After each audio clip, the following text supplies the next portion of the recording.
Hi, I'm Rochelle. The painful reality is that our country's foundation is built on white supremacy and it still exists today. And for us to move forward, we must acknowledge that and to re-educate ourselves. When I moved to Chicago 11 months ago, I intentionally sat in spaces with Black people and Latinx people. I am now sitting in spaces with white people that have formed because of the events that have been happening in the last few months.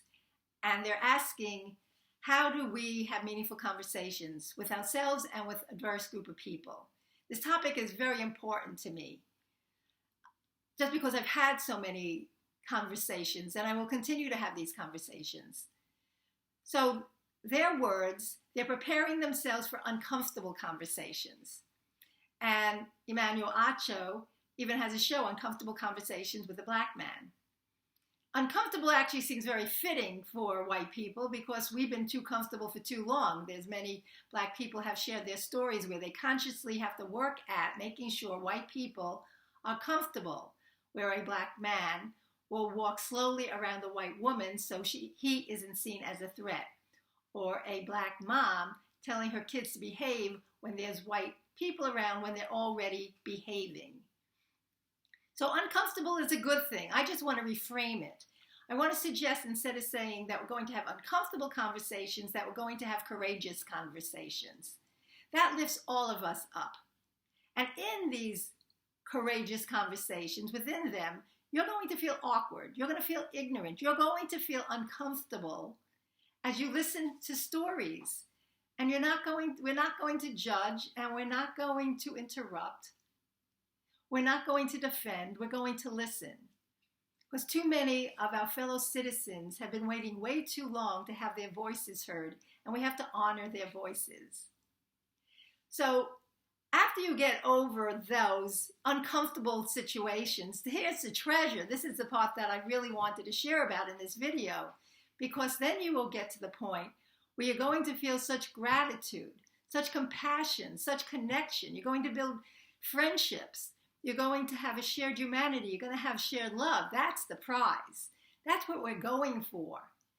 Because together, when we feel that pain, when we feel that harm, when we own it as our own, we're going to have that collective will, that collective power to dismantle all of these harmful systemic racist systems, laws, policies. And we're going to do it with a sense of urgency because we have the key. Another piece of the conversation, the courageous conversation, is that you're going to hear new vocabulary. Vocabulary that before 11 months ago, they weren't on my radar. I may have heard them, but they weren't in discussions. And so I'm going to share some of them, and I'm going to read it off. Oppression, food scarcity, white privilege, white supremacy, systemic racism, prejudice, bias, discrimination, profiling, lynching, disparities in all areas of life, exploitation, mass incarceration, and more. This is not part of my white life. And I'm sharing these, not to scare you off, just the opposite. I'm saying be prepared to come with an open mind, with an open heart, because we have to continue to show up. A Black friend of mine, one day, we were having a conversation, and he used the word oppression. And I started to physically ache as I listened to his stories, hearing the pain, hearing the harm. And in listening, I recognized that millions of people in this country are oppressed every day because of their color of their skin. That's their lived experience. That's not my lived experience. We need to continue showing up the way we know how to show up. Thank you for being here. Thank you for helping me flex my courageous muscle. Thank you for sharing my videos. Please, if you know of any Zoom calls or any events that are taking place that I can participate, please let me know, because I want to continue to learn and to grow. At the bottom, you're going to see a couple links to videos. One is Muhammad Ali from years ago, and one is from Jeffrey Robinson. And then I also have a book listed below from Ta-Nehisi Coates.